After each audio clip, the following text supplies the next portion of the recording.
Merhaba balık burçları ve yükselen balıklar. Ocak 2026 tarot okumasına hoş geldiniz. Bu video balık ve yükselen balık burçları için çekilmiştir. Hazırsanız Ocak 2026 niyetiyle hemen şöyle kartlarınızı açalım. Bakalım Ocak 2026 için kartlarınızın mesajı ne olacak sevgili balıklar?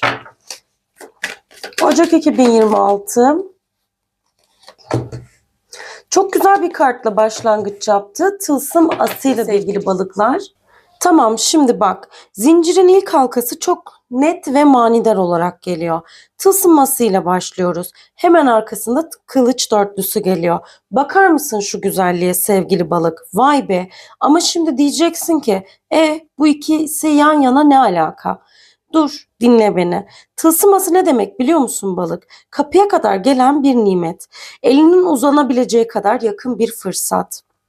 Hayat diyor ki bak sana somut bir şey veriyorum. Tutabilirsin, yaşayabilirsin, büyütebilirsin. Bu bir iş olabilir, bir para konusu olabilir. Bedeninle ilgili bir güçlenme. Hatta ben yeniden başlıyorum dediğim bir alan olabilir sevgili balık. Tohum toprağa düşmüş. Daha filiz yok ama potansiyel tertemiz olarak görünüyor. Ama hemen arkasında kılıç dörtlüsü gelince ben burada evet bir iş çektim. Eyvah ama korkma. Kılıç dörtlüsü diyor ki dur bir adım geri çekil.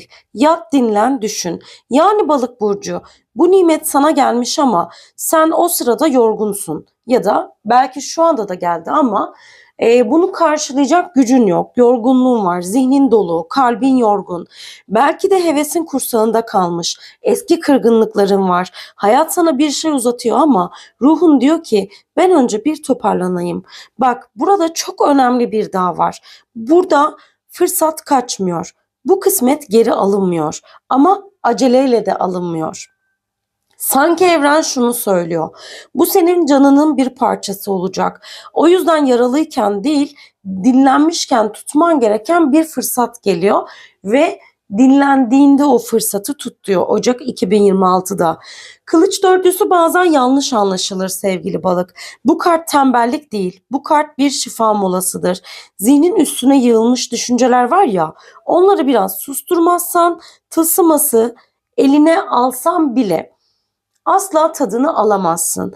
Burada bir vade hissi var balık. İkili vadeler gibi. Önce durma, sonra alma. Önce içe çekilme, sonra büyütme. En geç birkaç ay içinde iyi ki acele etmemişim dedirten bir zamanlamadan bahsediyorum. Yani özetle bu ay sana hiçbir şey olmuyor gibi gelirse sakın inanma sevgili balık. Toprak altında ciddi bir hazırlık var. Sen dinlenirken kader çalışıyor. Hemen devam edelim sevgili balık. Bakalım Ocak 2026 ile alakalı hangi kartları alacağız? Evet, çok güzel kartlarla devam ediyoruz. Kartların şimdi daha iyi konuşmaya başladılar. Ben burada kartlara baktığımda şöyle bir şey görüyorum. Tılsıması kapıya kadar gelen nimet. Kılıç dörtlüsü dur dinlen acele etme. Ve şimdi büyücü, kupa dörtlüsü ve kılıç prensi alıyoruz. Bak bu kartlar rastgele gelmedi. Bunlar neden dinlenmen gerektiğini anlatıyor aslında bu ay için sana sevgili balık. Büyücüyle başlayalım. Büyücü burada sana diyor ki sevgili balık burcu, sen sandığından daha güçlüsün. Elinde araç var, söz var, zihin var, niyet var. Yani bu yeni başlangıcı hayata geçirecek potansiyel sende fazlasıyla var. Yani bu potansiyel var ama önce bunu fark etmen de gerekebilir sevgili balık burcu. Ve hemen arkasında kupa dörtlüsünün zaten burada geldiğini görüyoruz kartına baktığımız zaman. Burada aslında kaşlarımı şöyle bir kaldırıyorum. Çünkü bu kart sana şunu söylüyor. Sende güç var, potansiyel var ama heves yok sevgili balık burcu. İmkanın var ama isteğin dağılmış olarak görünüyor. Sanki hayat sana bir şey daha uzatıyor. Üçüncü bir kupadan bahsediyorum. Ve ama sen diyorsun ki bilmiyorum, içim böyle eskisi gibi coşmuyor. Hevesin kursağında kalmış. gibi görünüyor. Kalbin bir süredir tat almıyor. Bu yüzden büyücünün gücü tam olarak çalışmıyor. Yani heveslerinin kırılmasından süre gelen aslında mevcut potansiyelini kullanamıyorsun sevgili balık burcu. İşte tam burada Kılıç Prensi devreye giriyor sevgili balık. Artık susup içine atma diyor. Merak et, sor, konuş, netleş. Bu kart zihinsel bir uyanış, bir mesaj, bir konuşma, bir fark ediş. Belki bir anda gelen bir fikir, belki biriyle yapılan dürüst bir diyalog olabilir bu ay içerisinde. Ve zincir şurada böyle bağlanıyor. Sen dinlemezsen gücünü yanlış yere harcarsın, hayattan keyif alamazsın ama doğru soruyu sorarsan işte o zaman her şey yerli yerine oturur. Burada bir ikili vade çok net hissettiriliyor balık. Önce içsel bir uyanış, sonra dış dünyada bir hareket. Acele yok ama beklemek de sonsuz değil. En geç birkaç ay içerisinde ben neyi neden istemiyorum dediğim netliğin hayatına geleceğini söylüyor kartlar. Şunu da söylemeden geçemeyeceğim açıkçası. Bu kartlar sana şunu fısıldıyor. Sen değersiz olduğun için isteksiz değil, tam tersine artık vasat olana kalbin düşmediği için seçicisin. Bu çok kıymetli bir durum aslında sevgili balık. Sen bir markasın. Herkese her şeye açılmak zorunda değilsin. O yüzden hemen şöyle devam edelim ve kart zaten kendini attı buraya. Bir diğer kartın Mahkeme ve Tılsım Şövalyesi ile geliyor. Bu kartların aniden açılması aslında tabloyu böyle daha da tamamlamaya başlıyor. Burada karar uygulama hattı var aslında sevgili balık burcu. Mahkeme kartı öyle sessiz bir kart değildir balık. Bu kart içeriden gelen bir çağrıdır aslında. Hani bazen için titrer ya, sebebini bilemezsin. Ama artık bu böyle olmayacak dersin. İşte o. Mahkeme diyor ki uyan, erteleme. Bu sefer kendin için ayağa kalk. Bak, bu çok önemli. Bu karar dışarıdan dayatılmıyor. Bu karar senin ruhundan geliyor. O yüzden kaçamıyorsun. O yüzden görmezden gelemiyorsun. Ve şimdi diyeceksin ki eyvah, büyük bir karar mı var? Evet, ama panik yapma lütfen. Dinle beni. Çünkü hemen arkasında Tılsım Şövalyesi geliyor sevgili balık burcu. Bu kart yavaş ama sağlam bir enerjiden bahseder sana sevgili balık. Adım adım, sindire sindire, ayağını yere basa basa. Yani balık burcu, bu bir fevri çıkış değil. Bu gecikmiş ama doğru bir yürüyüşün enerjisidir. Zinciri başa bağlayalım. Tılsım ası sana bir nimet sundu. Kılıç dörtlüsü dedi ki önce dinlen. Büyücü gücünü hatırlattı. Kupa dörtlüsü ama kalbin artık seçici dedi. Kılıç prensi sor, konuş, netleş. Mahkeme artık karar ver. Tılsım şövalyesi ve bunu hayata yavaş yavaş geçir diyor. Bu dizilimde ne yok biliyor musun? Kaos yok, panik yok, kule gibi yıkıp geçmek yok. Bu bir olgunlaşma hikayesi. Burada net bir vade hissi var. Hızlı değil ama kaçınılmaz. İkili vadelerde Ocak 2026'da bir fark ediş. Ayın ikisi 22'si, 12'si, 2, 12, 22 uygun olarak görünüyor. Ya da son 2 haftasında Ocak ayının hissedeceğim bir fark ediş de olabilir. Yani aslında bugün bu video yayınlandığında tam da o fark edişin eşiğinde olabilirsin sevgili balık burcu. Ve daha sonraki aylar için daha düzenli bir ilerleme, en geç belirli bir döneme kadar ben doğru yoldayım hissi hayatına geliyor. Ve şunu kalpten söylüyorum sevgili balık burcu. Bu karar seni küçültmeyecek. Bu karar seni yormayacak. Bu karar seni kendine yaklaştıracak. Olacak. Ocak 2026'da evet net bir karar veriyorsun ve bu karar seni kendine yaklaştırıyor olacak. Hadi bir kart daha açalım Ocak 2026 için. Kartlar elimde kendi açılıyor. Bu seni sembolize eden bir kart olabilir. Kupa Kraliçesi geliyor. Ve işte burası. Gerçekten burayı çok seviyorum. Kupa Kraliçesi geldiğinde şunu net söyleyebilirim. tam yerine oturdu sevgili balık. Bakar mısın şu güzelliğe? Vay be. Şimdi zinciri hatırla balık. Bir süredir yorgundun. İstediğin sönüktü. Kalbin kabuğa çekilmişti. Karar vermek zor geliyordu. Çünkü duyguların çok doluydu. Ama mahkeme ile bir çağrı geldi. Tılsım şövalyesi ile yavaş ama doğru bir yürüyüş başladı. Ve kupa kraliçesi diyor ki işte şimdi kalbin yerine geldi.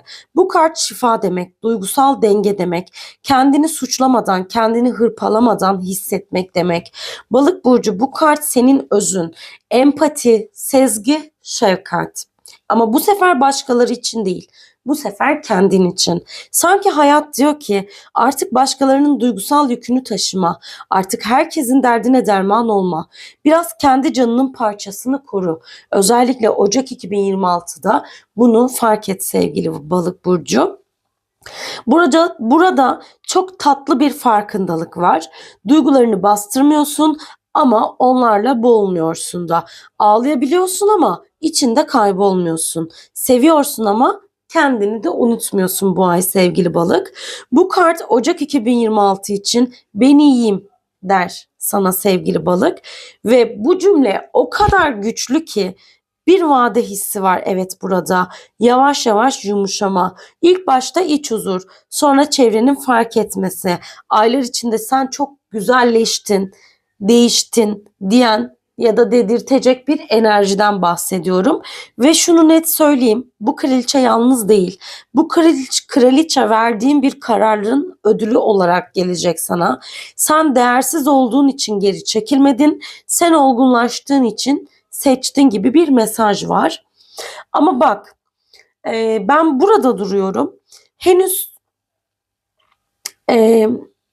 böyle tam bir mesaj alamadım. Yani evet güzel şeyler görüyoruz ama Ocak 2026'da hayatında net olarak ne değişecek dersen hemen onun içinde bir kart açacağım.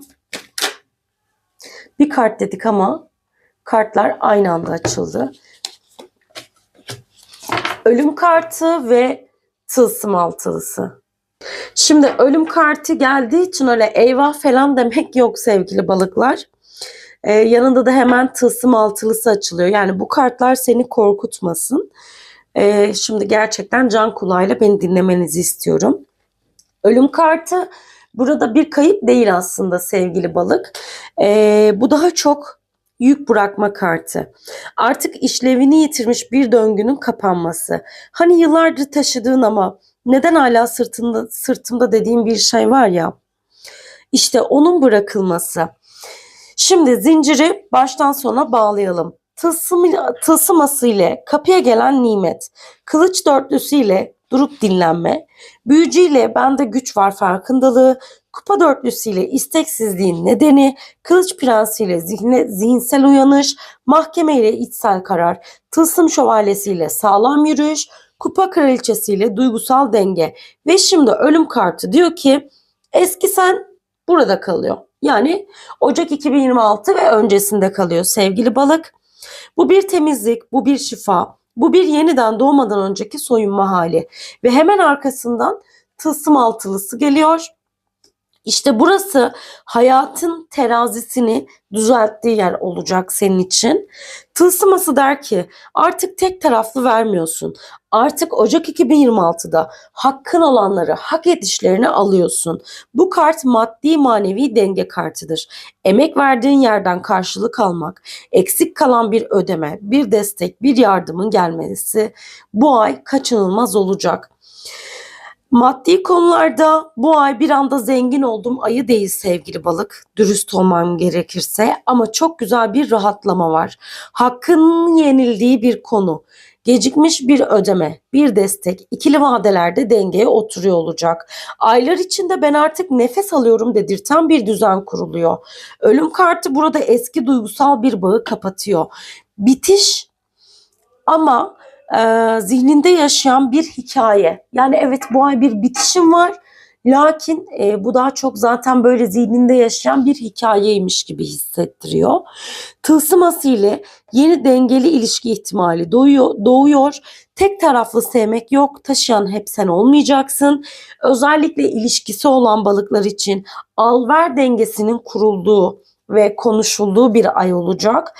İlişkisi olmayanlar için ben ne veriyorsam o kadarını istediğin bir eşik gelecek. Ruhsal olarak bu ay seni büyütecek sevgili balık. Yoracak ama aynı zamanda da Ocak 2026 seni olgunlaştıracak. Kendi sınırlarını öğrendiğin bir ay olacak sevgili balık burcu. Ocak 2026 senin için kapanarak açılan bir ay. Kaybederek değil, bırakarak kazanıyorsun. Hayat senden bir şey almıyor. Sana artık yük olmayanı senden çıkarıyor. Unutma, sen çok değerlisin ve sen bir markasın ve bu ay hayat sana bunu hatırlatıyor. Eğer bu okuma kalbine dokunduysa yorumlara bir mavi kalp bırakmayı unutma. Kanalıma hala abone değilsen abone olmayı ve videomu beğendiysen beğenmeyi ihmal etme. Bir sonraki videoda tekrar görüşmek dileğiyle. Hoşça kal, sevgiyle kal.